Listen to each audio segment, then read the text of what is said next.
A flight attendant denies a cancer patient's simple meal request. 6 minutes later, she's fired on the spot. What triggered this shocking turn of events? And who was really to blame? You won't believe what happened next. Before we start the story, comment below where in the world you're watching from today. And if you enjoy this story, don't forget to subscribe. A flight attendant, a busy airport, and a routine flight that quickly spiraled into a viral incident. Everything seemed normal as passengers boarded the plane, settling into their seats. But things took a turn when a particular passenger asked for special food due to his medical condition. What seemed like a small request soon set off a chain of events that no one on board could have predicted. A simple mistake, a refusal, and just 6 minutes later, one employee found herself out of a job. It all started when a passenger, a man battling cancer, asked the flight attendant, Emma, for a meal that met his dietary restrictions. He explained that his condition made it difficult to eat regular food, and he needed something specific. Emma, already running on a tight schedule with a busy flight ahead, took a quick look at her list of meals, saw what she had and told him, "Sorry, we don't have that option available." It wasn't that Emma was unwilling to help, but rather a misunderstanding. She assumed that the special meals were only for specific orders made in advance. The passenger, clearly uncomfortable, tried to explain his situation more urgently. He didn't want to cause a scene, but he was struggling. He had already been through a lot, and this was supposed to be a quick, calm flight. Yet in that moment, the refusal hit hard. He was frustrated, embarrassed, and the confusion started to build between them. Other passengers started to notice. A couple of them murmured, their eyes shifting from the man to Emma. The tension was in the air. Emma didn't realize that this simple conversation was going to become the start of a much bigger issue. But before she could even finish her rounds, things began to escalate. Just minutes after the exchange, a supervisor arrived. The atmosphere shifted instantly. Emma wasn't sure what had happened, but the next thing she knew, she was being told to step aside. 6 minutes. That's all it took for the situation to go from a small misunderstanding to a fired employee. Emma didn't know what hit her. One simple interaction had turned everything upside down. The confusion didn't stop there. While Emma tried to process what had just happened, the passenger, still hungry and upset, quietly muttered his frustration to the other passengers nearby. His condition had made him more sensitive to situations like this, and it didn't help that his request was dismissed so quickly. What had been a misunderstanding was now turning into a bigger issue, and the tension on the plane grew. Emma stood to the side trying to figure out what to do, but things were happening too quickly for her to keep up. Within moments, the supervisor took charge. It wasn't just about the meal anymore. Emma's actions, or inactions, had triggered something larger than a simple meal request. In the meantime, word of the incident began to spread, and whispers filled the cabin. Other passengers were starting to feel uneasy. Some were sympathetic toward the passengers' medical needs, while others, unsure of what had exactly happened, began to form their own opinions. Emma's supervisor, Paul, had a stern look as he spoke to her. No one could really hear their conversation, but the atmosphere was thick with anticipation. The man who had asked for the meal wasn't demanding anything extreme. He simply needed something that could accommodate his medical condition. Yet, somewhere along the way, the airline's procedures collided with real human needs. Emma tried to explain, but before she could get a word out, Paul was already walking away with a decision made. It wasn't long before the flight attendant was informed that her services would no longer be required that day. The words came harsh and fast. She was being let go. Emma couldn't believe it. She was stunned, and the decision seemed to happen so fast it almost felt unreal. There was no time to argue or explain. Emma had done what she thought was right in that moment, but it wasn't enough. And just like that, 6 minutes passed, and the flight that started out like any other was now marked by a surprising turn of events. The passenger, unaware of the chain reaction his request had set off, could only watch as Emma walked away. Her head hung low, trying to process what had just unfolded. As Emma left the cabin, she walked through the narrow aisles, her mind racing. Her thoughts were a blur, but one thing kept coming back to her. How had everything gone so wrong so quickly? She hadn't meant to upset anyone. She had followed what she thought were the standard procedures. But now it felt like those very rules had betrayed her. She didn't have much time to dwell on it, though. The flight continued, passengers still quietly whispering, but no one dared to speak up directly. The mood on the plane was tense, but for the most part, everyone tried to go about their business. The cancer patient who had sparked the entire incident sat quietly in his seat, clearly uncomfortable with the situation. He hadn't meant for any of this to happen either. All he wanted was a meal that would help him get through the flight, but now it felt like he was in the middle of something far bigger than he had intended. Meanwhile, back in the airline's operations room, a storm was brewing. The decision to fire Emma had already been made, but the fallout was far from over. A few passengers had taken to social media, posting about the incident almost immediately after the flight took off. The initial posts were more about surprise, sharing the strange turn of events. Flight attendant fired mid-flight. The reactions flooded in quickly. Some were supportive of Emma, feeling that the situation was blown out of proportion, while others backed the airline, arguing that procedures needed to be followed for safety and consistency. But soon, the discussion shifted. What started as a small post here and there grew into something much larger. People began debating not just Emma's actions, but also the broader issue of how airlines treat passengers with medical conditions. Some questioned the lack of flexibility in such a sensitive situation, while others criticized the airline for not having clear policies in place for situations like these. The news spread fast. Local outlets began picking up on the story, and soon, national media jumped in. Emma, unaware of the media frenzy brewing outside the cabin, couldn't shake the feeling that she had been caught in something much bigger than a simple mistake. The phone calls came next. Her manager reached out trying to calm things down, but the damage was done. The viral nature of the incident couldn't be undone. She was no longer just an employee of the airline. She was part of a much larger conversation about customer service, empathy, and the policies that govern the airline industry.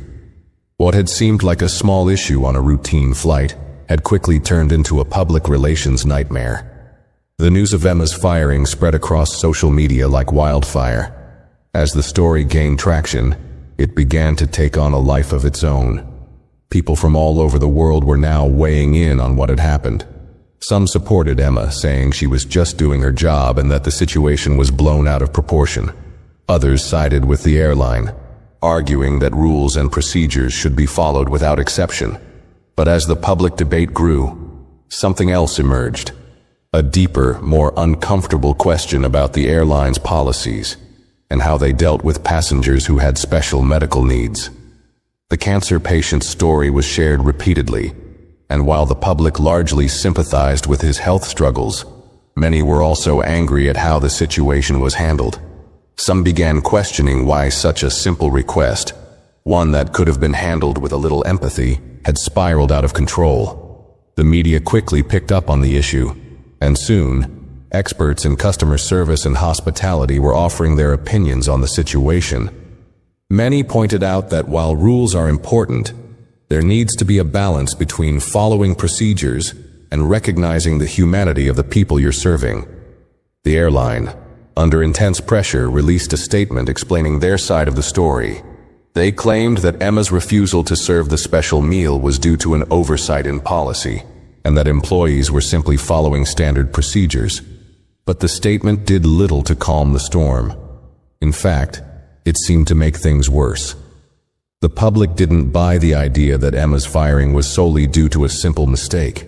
The story had evolved beyond the incident itself. It was now a symbol of how larger institutions sometimes fail to consider the individual needs of their customers. Emma's case became a rallying point for many who felt that customer service in general was often rigid and impersonal. By now, the pressure on the airline was immense. News outlets were demanding answers, and social media was flooded with people calling for a boycott. Emma, though she hadn't intended to start a revolution, had inadvertently become the face of a growing movement that questioned corporate accountability, empathy, and the importance of clear communication. The airline's public relations team was scrambling to deal with the fallout, while Emma, now at home, watched as her life became the center of a nationwide debate. As the days passed, Emma's phone buzzed constantly with messages, friends, family, even strangers reaching out. Some offered support, others criticized her decision. The weight of the situation settled in. She had lost her job, but in some ways, it felt like the loss wasn't the biggest thing. The story, now widely circulated, painted her as the villain in a tale where the airline's policies clashed with human compassion. She wasn't just a flight attendant anymore. She had become a symbol of a larger issue, one that had nothing to do with her individual actions, but everything to do with a system that prioritized rules over flexibility. The media attention had grown, and soon, interviews were being offered to Emma. Some were sympathetic, while others wanted to twist her story to fit a narrative. Emma was caught in a whirlwind of conflicting emotions. She had never expected any of this. At the heart of the whole incident was one simple moment of misunderstanding, a miscommunication about food. Yet it had sparked outrage, public debates, and scrutiny on a level she never could have anticipated. Her life had been upended, and now, it seemed, she was being asked to explain herself to a world that had already formed an opinion about her. The cancer patient, too, was caught up in the aftermath. He spoke to reporters, explaining how the incident had affected him. Though his health was still a priority, he admitted that he felt torn between wanting to help Emma and wanting to be understood himself. It was clear that neither of them wanted the drama. They simply wanted things to go smoothly. But the reality was, the incident had done more than just draw attention to an airline's customer service policies. It had exposed cracks in a system that for many seemed too rigid and too focused on profit over the individual needs of passengers. As the debate continued to rage, Emma found herself in a difficult position. On one hand, she understood the anger that many felt about her firing. It seemed unjust and rushed. On the other, she knew the airline was in a tough spot, needing to protect its image and follow the rules that kept things running. But what about the human element? What about the cancer patient who had simply asked for a meal? Emma couldn't help but think that there had to be a better way to handle the situation. Was there room for empathy in a world so focused on policies and procedures? And if there was, could things have turned out differently for her? The questions hung heavy in her mind as the story played out across every screen. As the public debate continued, it became clear that the fallout from the incident wasn't going to die down anytime soon. The media storm had gained so much momentum that the story became something far bigger than a single event on a flight. It became a symbol of the growing frustration many felt with large corporations and their often rigid, impersonal policies. Emma found herself being constantly approached for interviews, but each time she sat down to talk, the words didn't come as easily as she had hoped. She didn't have a clear answer, no neat explanation. She was just a person who had made a mistake, tried to follow the rules, and found herself at the center of a storm she couldn't control. Meanwhile, the cancer patient, whose name had become synonymous with the incident, also faced his own share of attention. Though he never wanted the spotlight, he couldn't ignore the fact that the attention on him was far from just about his medical condition. People had started to talk about how he had been treated, not just by Emma, but by the airline as a whole. The issue wasn't just about the food. It had quickly become about how people, especially those with health conditions, were treated by corporations that seemed more concerned with following procedures than offering real care. The man explained that he had only wanted a meal that he could eat comfortably on the flight, but now, he was caught in a whirlwind where his health and needs were almost secondary to the larger issues of corporate responsibility and employee treatment. It was around this time that the airline issued an official statement, though it did little to settle the chaos. They acknowledged that Emma's firing was a result of her failure to adhere to their protocols. However, they also expressed regret that the situation had escalated as it did. The statement came off as half-hearted, as if the company was trying to patch things up without truly understanding the root cause of the issue. They claimed to be reviewing their policies and training programs, But the damage was already done. Public trust in the airline was faltering, and Emma's abrupt firing left many wondering if the company cared more about protecting its image than about the people who worked for it. Emma's family and friends, who had seen her as a hardworking, kind person, now had to watch her struggle with the weight of an entire public narrative that didn't seem to fit her reality. She had always been the type to follow the rules, to do her job well, and to help passengers in any way she could. But that day, things had gone wrong, and she was paying the price for it. It wasn't just her job at stake. It was her reputation, her livelihood, and her sense of self. But even as Emma struggled with her own feelings of injustice, she couldn't help but feel sympathy for the cancer patient who had been caught in the middle of all this. She hadn't meant to refuse him food. She had only been following the guidelines that she had been trained to follow. In her mind, she wasn't the villain. She was just an employee trying to do her job in a world that demanded perfection, even in moments of human error. Yet the system had failed both of them, her, the cancer patient, and countless others who had experienced similar issues. As the story grew, so did the public's desire for answers. People started to demand better treatment for passengers, especially those with special needs. They wanted to know why such a simple request for a meal couldn't be met.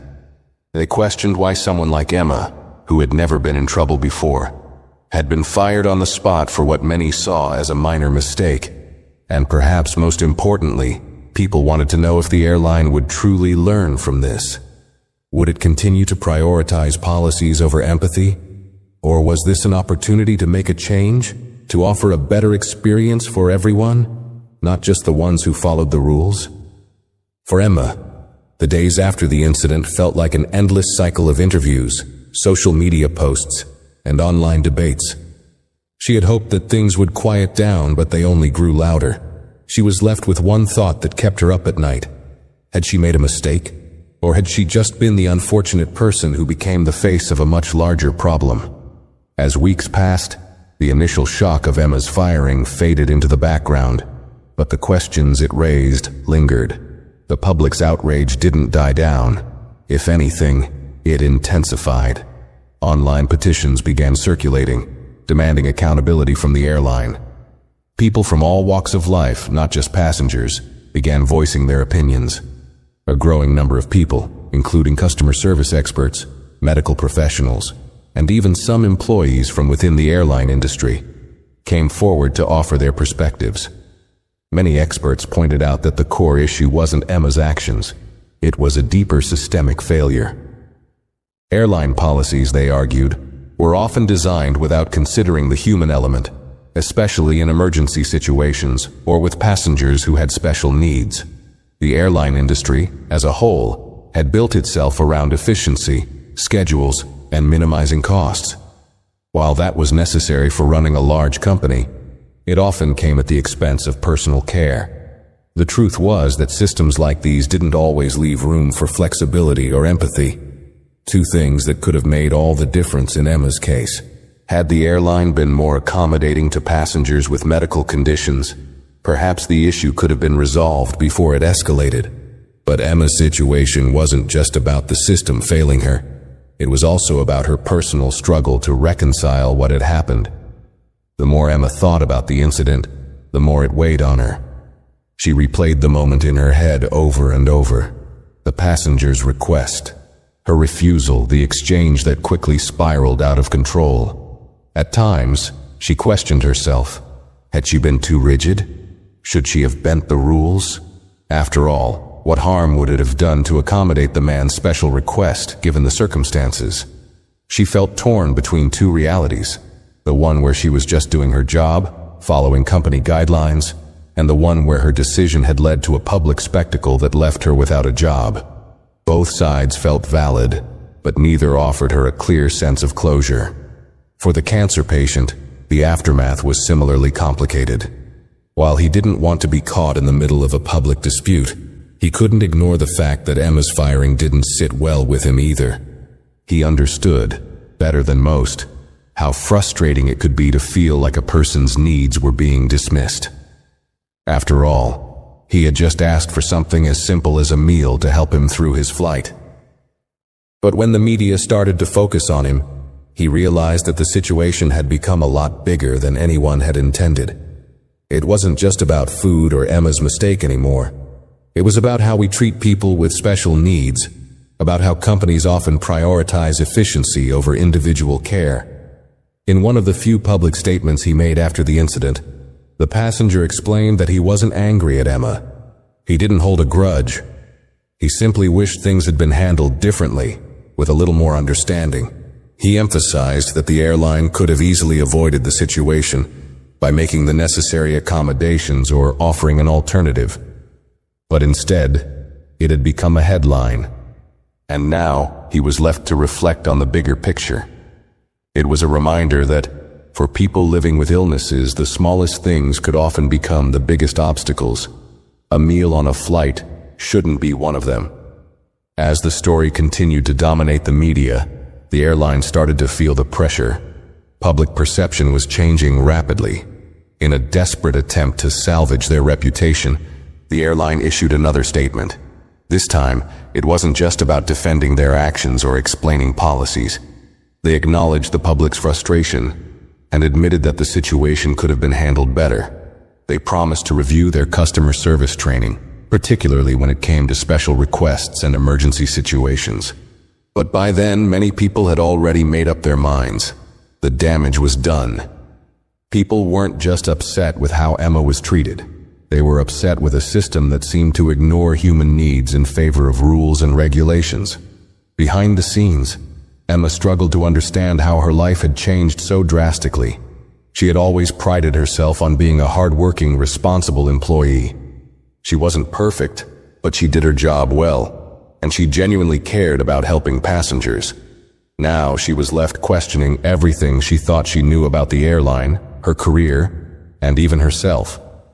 The person she had been, the dependable, rule-abiding employee, no longer seemed to exist. In a way, she felt like a casualty of a larger issue, one that was beyond her control. But even as the story raged on, she couldn't help but wonder, could there have been a better way to handle the situation? Would it have made a difference if she had been given more time to think, if the airline had supported her more? In the end, though, those questions didn't matter.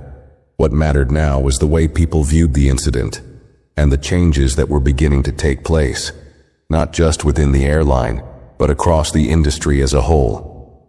Emma's firing had opened up a conversation about the cost of policies and procedures, and whether they were worth it if they led to moments like these. The weeks following the incident brought an unexpected shift in the narrative. Emma, now out of work and grappling with the consequences of her actions, began receiving messages of support from all over. Some were from former colleagues, others from complete strangers who saw her as a symbol of the larger issue in the airline industry. They shared their own experiences, stories of rigid policies and systems that failed to accommodate the real needs of customers. Many saw Emma not as a villain, but as a victim of a broken system, one that prioritized rules over empathy and human connection. Yet, despite the growing number of supporters, Emma couldn't shake the feeling that she had let everyone down. The guilt lingered, especially when she read some of the harsher comments online. Some people were unforgiving. They called her unprofessional, criticized her for not handling the situation better, or blamed her for the public outcry. The conflicting opinions made it harder for Emma to form a clear perspective on the situation. Should she accept the support from those who felt she was unjustly fired? Or should she take responsibility for the way things escalated? Every day she wrestled with these questions, trying to find some sense of closure. Meanwhile, the cancer patient, whose needs had sparked the entire incident, found himself in a position he never wanted. His health struggles had already made his life challenging enough, and now he was caught in a media frenzy that he hadn't asked for. He had become a symbol for those advocating for better customer service in the airline industry. But for him, the incident had started as a simple request, a meal that fit his dietary needs. It was supposed to be a routine, uneventful flight. Instead, it had turned into a spectacle that dragged him into a debate he didn't want to be part of.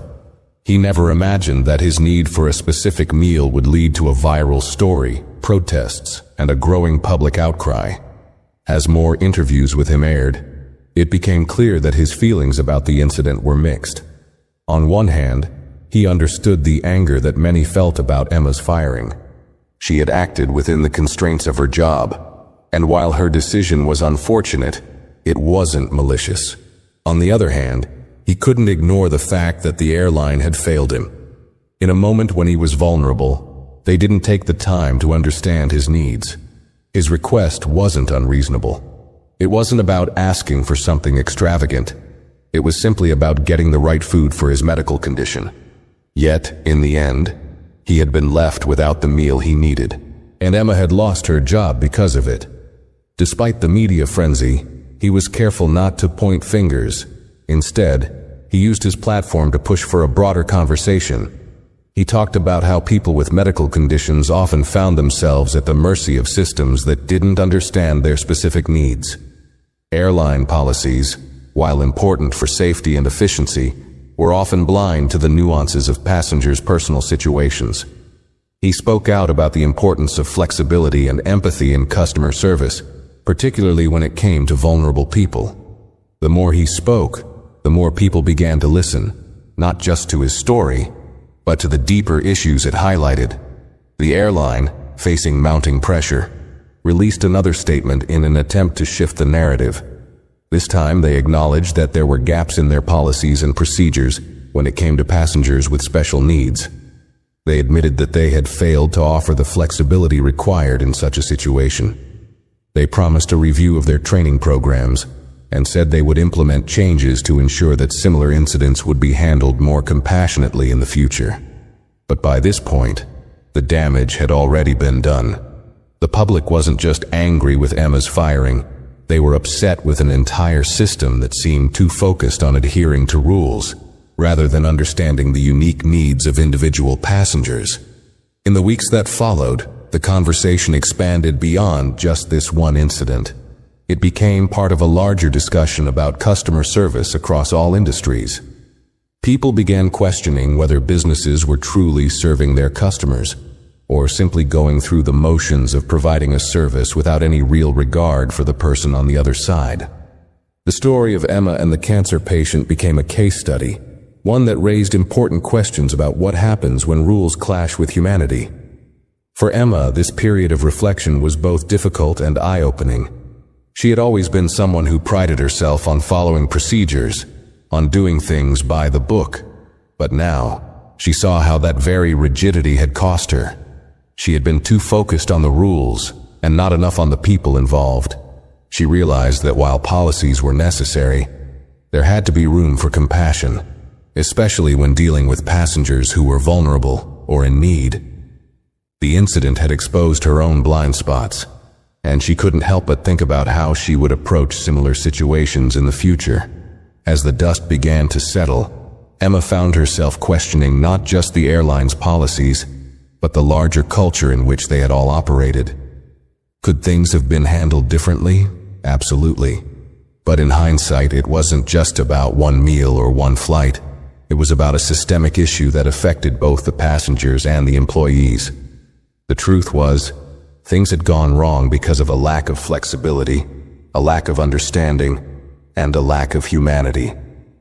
And now, with everything out in the open, the real question was, could the airline and others learn from this?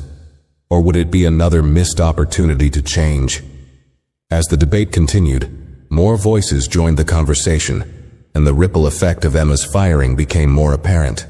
The issue, which had started as a single incident between a flight attendant and a passenger, quickly evolved into a broader critique of customer service standards, particularly within large corporations. While the media frenzy had eventually quieted, the underlying tension remained. People were no longer just talking about Emma or the cancer patient. They were now questioning the fundamental approach that companies had toward their employees and customers, especially when it came to handling sensitive situations. At the heart of the issue was the realization that policies, while necessary for structure and efficiency, were often too rigid to accommodate the unpredictable nature of real-life situations. The airline had followed its procedures to the letter, but those procedures had failed to take into account the unique circumstances of a passenger with a medical condition. The refusal to provide a special meal wasn't just about food. It represented a deeper problem: the inability of many institutions to adapt and show empathy in moments of crisis. People began to ask, why is it that an employee like Emma, who was simply doing her job, is punished so severely for a minor mistake? And why do companies prioritize policies over the well-being of their customers? As the conversation gained traction, some industry experts pointed out that customer service training often lacked the necessary tools for employees to navigate the emotional complexities of their jobs. In many cases, employees were taught to follow rules strictly without ever being taught how to deal with the nuances of human behavior. Customer service representatives, flight attendants, and others on the front lines were often faced with situations where emotions ran high, yet they were rarely equipped to manage those emotions effectively. The incident with Emma highlighted this gap in training. She wasn't equipped with the knowledge or resources to handle a situation where compassion should have taken precedence over procedure. For the airline, the fallout was far from over. Their attempts to smooth things over with public statements and promises of change were met with skepticism. Many people felt that the airline was more concerned with salvaging its image than with making meaningful changes. It wasn't enough to simply apologize and offer a review of policies. They needed to demonstrate that they understood why the situation had happened in the first place. What was the point of revising procedures if the same underlying issues weren't addressed? What good were new policies if the company culture didn't change to support them? In response, a wave of advocacy groups began pushing for more consumer rights protections. These groups argued that businesses needed to be held accountable for their treatment of vulnerable passengers, especially those with medical conditions. They pushed for clearer guidelines on how companies should handle special requests, especially in emergencies. Their goal was not just to change policies within airlines, but to create a standard across industries for how customer service should be provided to people with special needs. They called for training programs that focused on empathy, emotional intelligence, and critical thinking, skills that would allow employees to make decisions on the fly, based on the specific needs of each individual customer. Meanwhile, Emma struggled to move on. She had been offered a few job opportunities here and there, but none of them felt right. It wasn't that she didn't want to work, it was that she didn't know where she belonged anymore. The public narrative about her had been set, and she had no idea how to undo the damage. She wasn't just an ex-flight attendant, she was the face of a larger controversy, and no matter how much she wanted to distance herself from it, the story seemed to follow her everywhere. But as time went on, Emma began to reconsider the narrative she had been forced into. She realized that while she couldn't change what had happened, she could influence how the story ended. She started speaking out, not just to defend herself, but to highlight the broader issue. She joined conversations about the lack of emotional intelligence in customer service training, offering her own perspective on how small mistakes could snowball into larger problems when employees didn't have the tools to manage them. It wasn't easy to put herself back out there, especially after everything that had happened, but Emma understood that the conversation needed to keep moving forward. Slowly, Emma became a part of a growing movement advocating for change. She began collaborating with others in the industry who were calling for a more empathetic approach to customer service, especially when dealing with passengers with special needs. Emma's personal experience gave her a unique voice in the conversation. She wasn't just talking about abstract issues, she had lived them. Her involvement helped bring attention to the importance of revising customer service policies to allow for more flexibility, compassion, and understanding. The cancer patient, too, continued to use his platform to speak on behalf of passengers with special medical needs. His message had always been simple. Companies needed to be more flexible and compassionate when dealing with people like him. He wasn't asking for special treatment. He was asking for basic understanding and accommodations. As the months passed, he too started to become a symbol of a larger movement for change. His story, which had started with a small meal request on a flight, had grown into a rallying cry for better treatment of vulnerable passengers. The airline, under increasing pressure, finally took more concrete steps to implement changes. They revamped their customer service training programs to include more emphasis on empathy and communication skills. They also introduced new guidelines for handling special requests from passengers with medical conditions.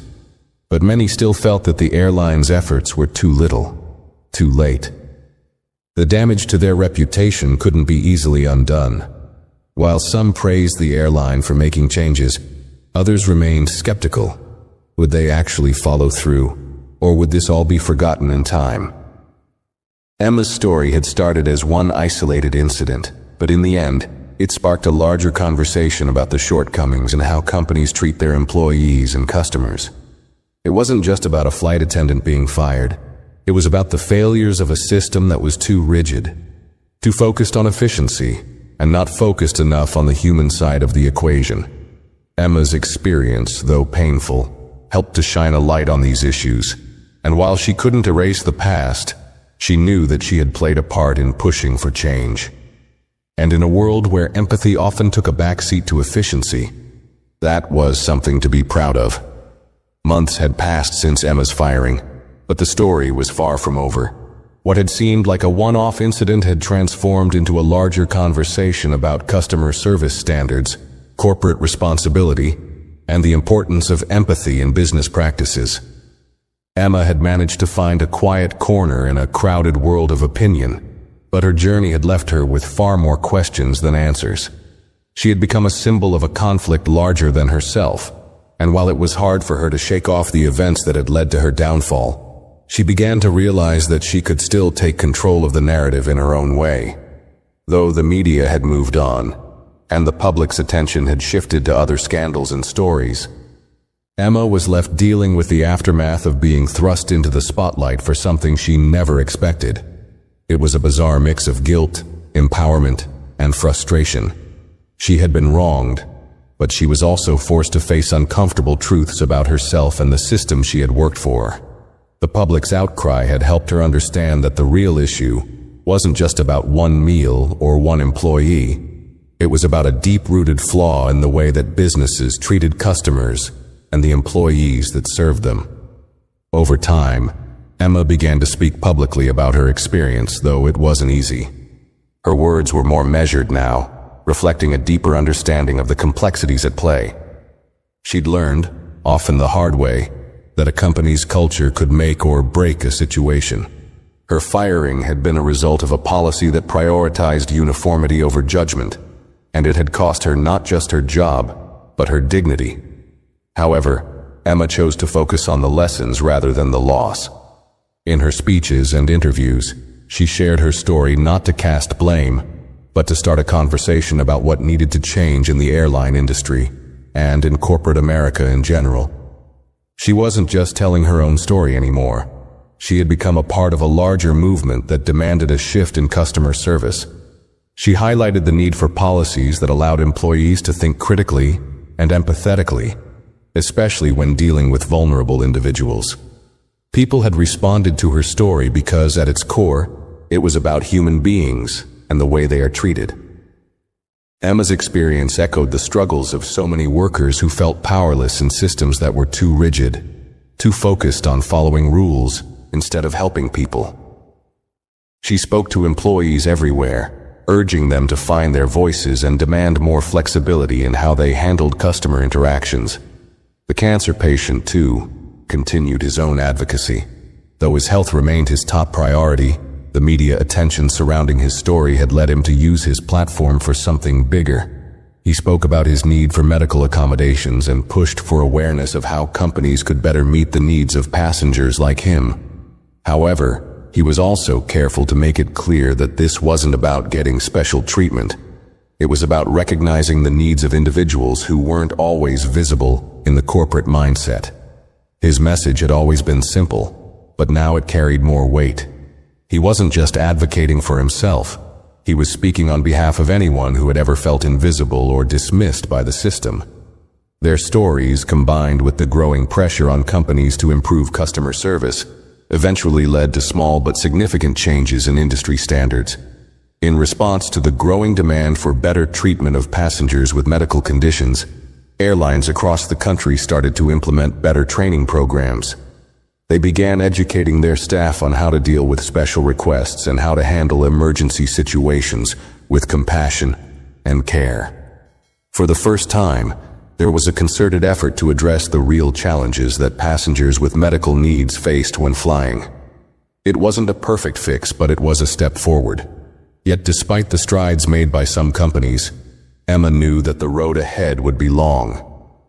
The systemic issues she had faced in her own career weren't going to disappear overnight. She could see the changes being made, but it would take years before they truly became ingrained in the culture of corporate America. More companies had started to recognize the importance of empathy in customer service, but there was still a long way to go. It was clear that changing a culture that had been built around rules and efficiency wasn't going to happen with a few policy changes or statements. It required a fundamental shift in how businesses viewed both their employees and their customers. For Emma, the journey was a slow one. She found a new job in a completely different field, away from the airline industry. The transition wasn't easy, and it took time for her to feel like she had found her footing again. But the lessons from the past stayed with her. She no longer saw herself as just a cog in a machine. She saw herself as someone who could influence change, no matter how small. She knew that her story had touched a nerve with people, and that gave her the drive to keep pushing for change, even if it was in a different way than she had originally planned. Her experience had taught her that the lines between right and wrong aren't always clear, especially when it comes to workplace policies. She'd learned that the human element could never be ignored, and that no matter how well-intentioned the rules might be, they were only as good as the people who enforced them. She had seen the consequences of an over-reliance on rigid systems, and had become an advocate for a more balanced, empathetic approach. Over time, Emma's voice became part of a larger conversation about the importance of emotional intelligence in business. She advocated for policies that allowed employees to think for themselves and make decisions based on human understanding, rather than just protocol. As she began to speak more about her own experiences, she realized that she had become part of a movement, not by choice, but by circumstance. It was a movement that challenged companies to rethink how they treated both their employees and their customers. And while it had come at a great personal cost, Emma found solace in knowing that her story had sparked a much-needed conversation. In the end, Emma understood that no one could change the past, but everyone had the power to shape the future. The lessons learned from her firing and the fallout that followed had reshaped her, and through her efforts, she hoped to inspire others to fight for a more compassionate and empathetic world, one where human needs were just as important as policies. The months following Emma's transition out of the airline industry were a blend of growth, reflection, and new challenges. Though she had moved on from the job that had defined her career for so long, the events of that fateful flight continued to shape her path. The media spotlight, though dimmed, had left behind lasting ripples. Emma's voice, once just a quiet part of a team, had now become an instrument of change in a larger discussion about how companies treated their employees and customers. The pressure to be perfect, something she had internalized during her years as a flight attendant, had almost broken her, but it had also fueled her to seek a new, deeper understanding of the world around her. She had grown frustrated with how easily systems could discard people when they made mistakes. But more importantly, she had learned that there were far greater forces at play, forces that shaped the ways we interact with each other, especially in professional settings. Emma had witnessed firsthand how a simple lapse in communication could escalate into something far more damaging than anyone could have imagined. Her mistake, a misunderstanding about a meal request, had cost her job, but it also opened her eyes to how often businesses placed policies and bottom lines above human needs. It was these insights that led her to begin speaking out more actively. Emma wasn't looking to become a spokesperson for a cause. She had never planned on being in the public eye. But the response to her firing made it clear that the story was bigger than her. She felt a responsibility to not let the conversation die. She started reaching out to advocacy groups focused on worker rights, customer service reform, and corporate accountability. In a sense, she found a new calling. She began speaking at conferences, sharing her experience with employees from other industries who had been in similar situations. Her voice was one of authenticity, because she wasn't simply giving a speech. She was sharing the truth of what had happened to her, and how it had changed the way she saw the world. Her talks weren't just about what had gone wrong with her firing, though. They were about what needed to change on a systemic level. She began to focus on the importance of emotional intelligence in customer service roles, especially in industries where human interactions were at the forefront, like airlines, hospitality, and retail. She discussed how businesses could train their employees to not only follow procedures, but also listen, empathize, and make informed decisions that took into account the humanity of the situation. Emma had seen firsthand how a lack of training in these areas could cause ripple effects that hurt not only customers but employees as well. It was here that Emma's own personal healing began. For the first time since the incident, she began to see the events of that flight from a broader perspective. She wasn't just the victim of a broken system. She was part of a conversation that was about creating a better world for everyone, both employees and customers. Her experience became a rallying cry for those who had felt powerless in the face of corporate bureaucracy. Through her speeches, she connected with people who had felt their own frustrations with businesses that failed to consider their needs or the needs of the people they served. Meanwhile, the cancer patient, whose own plight had sparked the incident, was also making his own strides. After the media frenzy had died down, he continued to advocate for better accommodations for people with medical conditions. His message remained simple. People with health needs weren't asking for special treatment. They were just asking for basic dignity and understanding. He had made his voice heard in the months following the incident, speaking at forums, participating in interviews, and reaching out to groups focused on disability rights and accessibility in public services.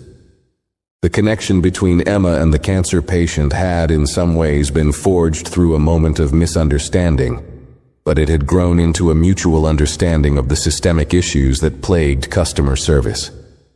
The cancer patient, too, found solace in the broader conversation about empathy and the human side of business. He had never intended to become a symbol of change, but the incident had made him realize how important it was for people in positions of power, whether in companies or in government, to understand the daily struggles of those with health challenges. He started working with organizations focused on improving accessibility in public spaces, including airlines, hospitals, and government buildings. The more he spoke about his experience, the more he realized that his voice had power, and that it wasn't just about one airline. It was about a societal shift in how people with medical conditions were treated in all areas of life. While the airline had made some changes in response to the public pressure, many felt that the shift was superficial.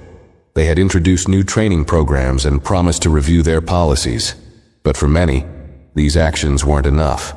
Emma knew this all too well. The corporate world was often slow to change, especially when it came to changing company cultures that had been in place for decades. Despite the airline's attempts to move on from the incident, many passengers and employees still viewed the company's efforts as insufficient. The public was left wondering if the changes were genuine or just a reaction to the bad press. For Emma, it was clear that the changes needed to be deeper and more meaningful. She began speaking more about the need for companies to embrace a culture of empathy, not just within customer service departments, but throughout the entire organization. It wasn't enough to have a few well-intentioned policies on paper. There needed to be a shift in the way companies thought about their relationship with both employees and customers. Businesses had to realize that the human element was not just a side note. It was at the core of what made them successful. Without it, there was no real connection, and no real loyalty from either employees or customers. Emma's message was simple. Systems could be fixed, policies could be revised, but without real cultural change, nothing would last. She shared her story to show how easily things could go wrong when companies failed to adapt, and how important it was for them to listen to the people they served, not just the bottom line. she realized that while she may have lost her job, she had gained something far more valuable: a sense of purpose. In the years that followed, Emma became an advocate for change, a voice in a growing movement that called for businesses to put people before policies. As the story of Emma and the cancer patient faded from the headlines, their efforts to make a difference continued. Both had found their place in a larger movement, a movement for more compassionate, human-centered business practices. The road ahead was still long, but they knew they had already started something. It wasn't just about changing one airline. It was about changing how all businesses interacted with their customers and employees. And through it all, Emma realized that even in the midst of failure, there could be growth. And from growth, real change could emerge. As Emma continued to navigate her new life and the newfound sense of purpose, she encountered moments that challenged her resolve. The momentum from her talks, interviews, and advocacy began to spread. But there were also setbacks. She quickly realized that while she had sparked a conversation, turning that conversation into tangible, lasting change would be much more difficult than she had ever imagined. The corporate world, though increasingly aware of the demand for more empathetic policies, was slow to embrace the kind of deep transformation she had in mind. Emma's sense of urgency was only heightened by the stories she heard from other workers, particularly in industries like retail, hospitality, and healthcare, where employees were often faced with situations where they were expected to follow rigid policies, even when those policies failed to serve the customer's needs. It became clear that this wasn't just about one airline or one industry. It was a wider issue, a cultural blind spot in businesses that prioritized efficiency over the people they served. Emma's frustration grew as she continued to meet with employees from other industries who felt just as trapped by corporate policies as she had. They shared stories of customers with special needs being ignored, health conditions being disregarded, and difficult situations being handled with cold bureaucracy rather than care. As Emma listened, she realized that the scale of the problem was far larger than she had first thought. This wasn't just about advocating for employees to have more empathy. It was about fundamentally shifting how businesses interacted with people in distressing or vulnerable situations. Her own advocacy efforts began to evolve as a result. What had initially been about speaking out for herself, defending her actions, explaining her firing, now expanded into a call for a systemic overhaul. She started working with organizations that focused on worker advocacy, mental health in the workplace, and corporate accountability. Her approach was no longer just about changing the way one company or industry operated. It became about changing the very ethos of how business was done. Emma's talks were no longer only about the importance of empathy, though that was still a central theme. She began to talk more about power, how corporations wielded power over both employees and customers, and how that power was often used to enforce rules that disregarded the lived experiences of people. As Emma's ideas evolved, so did the movement around her. More and more people joined her cause. Workers who had been silenced by corporate rules, customers who had been mistreated by faceless systems, and even other companies that were looking to make meaningful changes to their culture. Emma was invited to sit on panels, meet with corporate leaders, and even consult with businesses that were trying to implement more humane, people-first policies. Despite the challenges, Emma found herself in a unique position. She had become a thought leader in a movement that was gaining steam. But there was still so much to be done. In her personal life, Emma started to see how her advocacy work was beginning to change her own outlook. Where once she had been someone who followed rules without question, now she found herself questioning everything. About the systems that had shaped her, about the things she had been told to accept as just the way things were. She began to see the value in taking risks, in pushing back against the norms that didn't serve the greater good. But even more, she saw how important it was to give others the space to speak up as well. In her meetings with other employees, especially those in low-wage, customer-facing jobs, Emma came to realize just how much unspoken frustration existed in the workforce. These were employees who wanted to help, wanted to serve their customers with care, but often found themselves trapped in a system that didn't allow for it. As Emma continued to reflect, she started to understand that what had happened to her wasn't just about one flight attendant losing her job. It was about the breakdown of communication between employers and employees. It was about how the corporate world had become a machine that valued consistency and profit above all else, often at the expense of personal dignity. She had been one of many casualties of this machine, but Emma's position gave her a unique opportunity to do something about it. She was now in the trenches of advocacy, actively working toward shifting the narrative in corporate America. Around this time, a breakthrough moment occurred. Emma was contacted by a major business consultancy that had been following her advocacy work. They were looking for someone to lead a new initiative focused on integrating empathy into corporate culture. The initiative, called Human-Centered Business, would work with companies across various industries to help them rethink how they treated both their customers and their employees. It would focus on fostering understanding, emotional intelligence, and flexibility in customer service. And it would emphasize a cultural shift within companies, one that prioritized people over profit in moments that really mattered. It was a turning point for Emma. The offer was exactly what she had been working toward all along, a chance to bring real change to the corporate world from within.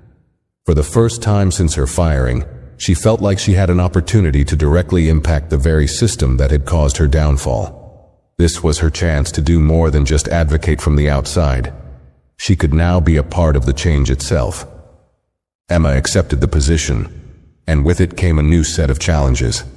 The work was demanding, and it required her to think strategically, something she hadn't done much of when she was working as a flight attendant. But this new role allowed her to focus on the bigger picture. She wasn't just helping one company or one employee. She was helping multiple organizations reshape their policies, their culture, and their approach to customer service. She found herself working with leaders who had once seemed unreachable, helping them understand that a shift toward empathy and understanding didn't have to mean sacrificing business goals. In fact, the more businesses focused on the needs of their employees and customers, the more successful they could be. However, the work was not without its resistance.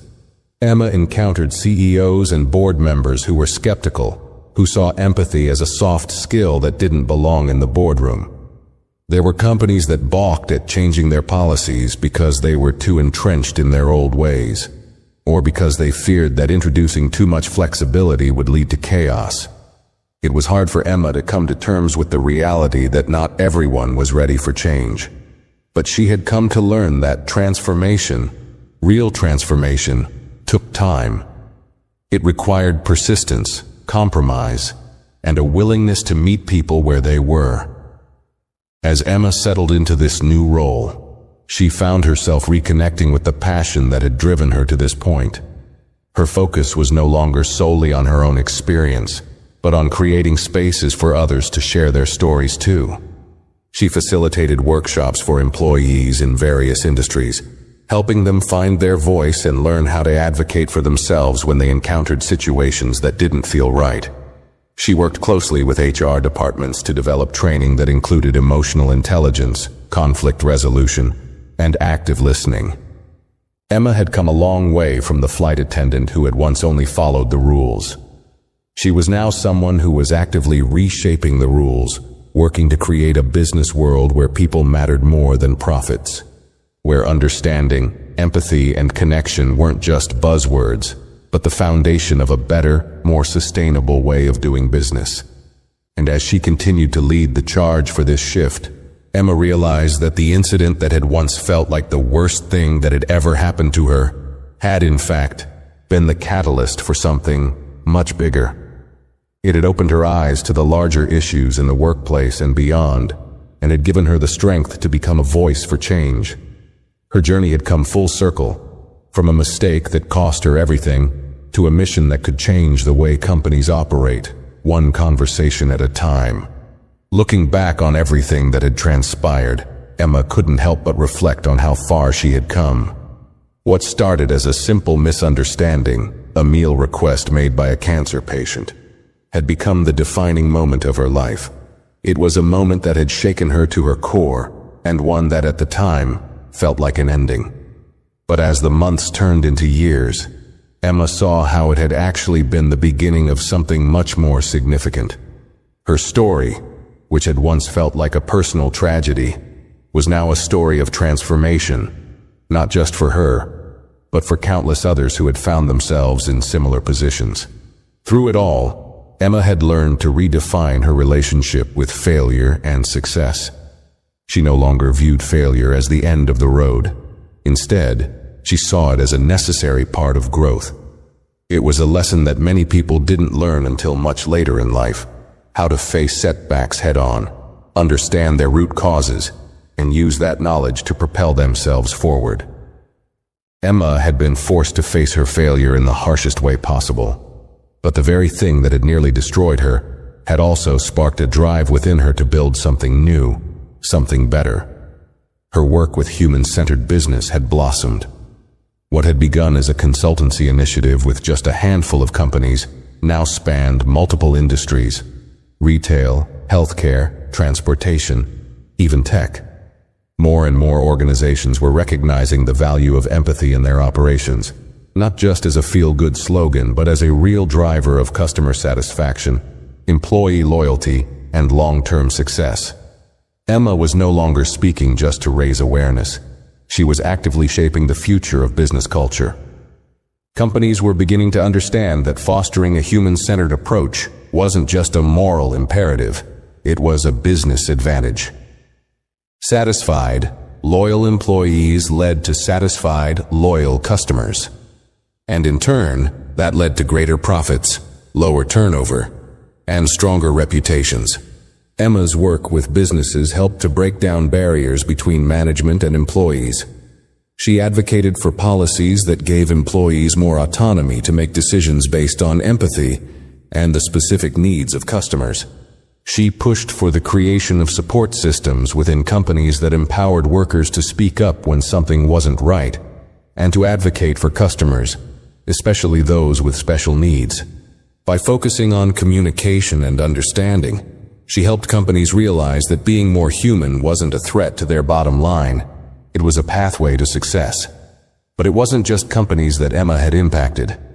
She also became an advocate for workers' rights, in a way that she had never imagined. Through her talks, she reached countless employees in customer-facing roles who felt voiceless, trapped in jobs that required them to follow strict procedures that often conflicted with their personal values. Emma's message to them was clear: you are not just an extension of a company's policies, you are a human being with your own instincts, needs, and judgments. By encouraging employees to trust their instincts, to think critically in difficult situations, and to recognize the humanity in the people they served, Emma was helping to create a shift in workplace culture that valued workers' judgment and emotional intelligence. In addition to her work with companies, Emma also became an advocate for policy reform, pushing for labor laws that would give employees more power in customer service roles, especially those in positions like flight attendants, retail workers, and other frontline employees, who often had to make on-the-spot decisions that impacted customer satisfaction. She worked with labor unions and advocacy groups to propose new regulations that would help protect workers from being punished for making judgment calls that, in hindsight, could be considered mistakes. She argued that these workers needed better legal protections, especially in industries where policies often didn't account for the complex human nature of the situations they faced daily. The cancer patient, too, had found a renewed sense of purpose. While his health remained a priority, his experiences following the flight incident had ignited a passion for advocacy that he hadn't realized he had. He worked alongside Emma on many of the initiatives aimed at improving accommodations for people with medical conditions, particularly in the travel industry. Together, they helped create guidelines for airlines and other transportation companies on how to better handle passengers with special needs. Guidelines that focused not only on physical accommodations but also on emotional sensitivity and understanding. His involvement in the movement gave his experience a sense of meaning and purpose that went beyond his own personal struggle. He wasn't just advocating for himself anymore. He was advocating for anyone who felt invisible or disregarded because of their health conditions. Through Emma's collaboration with the cancer patient and countless other advocates, a broader movement began to take shape. It was a movement that challenged corporations to rethink how they valued human dignity, not just profits. They weren't asking for special treatment. They were asking for a baseline of respect and understanding, for policies that could be flexible enough to accommodate the complexities of real human lives. Slowly but surely their efforts began to yield results, as more businesses adopted human-centered strategies and began rethinking how they treated both their employees and their customers. Emma also found herself reflecting on the personal growth she had undergone since the incident. What had initially felt like a public shaming had become, in hindsight, the turning point that made her a better person, a stronger leader, and a more empathetic advocate. She had learned to see the nuances in every situation, to understand that life wasn't just black and white, and to appreciate the power of kindness and flexibility in a world that often demanded conformity. There were moments of doubt, of course. She still encountered resistance from people who thought her message of empathy and flexibility was too idealistic, too soft. But over time, Emma learned that the world didn't change overnight. Change took persistence, commitment, and a willingness to face challenges, even when the road seemed uncertain. Every small victory, the businesses that signed on to her initiatives, the employees who thanked her for giving them a voice, the customers who reported better experiences, reinforced the belief that this movement was worth fighting for. Emma's journey had come full circle. What started as a single incident had blossomed into a global conversation about corporate empathy, human rights in the workplace, and customer-centered service. Through her advocacy, she had helped create a world where people mattered more than policies, where companies recognized that their success was intrinsically tied to the dignity and well-being of those they served. Looking back, Emma knew that the story of the cancer patient's meal request was no longer just about one person's mistake or one company's failure. It was a catalyst for a broader shift, one that had affected change in countless industries, companies, and lives. And as Emma stood at the forefront of that change, she could finally say, with confidence, that what had initially felt like a devastating end had become the start of something much greater, something meaningful, something that had the power to make a real, lasting difference. If you found this story interesting, give it a like and share your thoughts in the comments below. And don't forget to subscribe for more videos like this.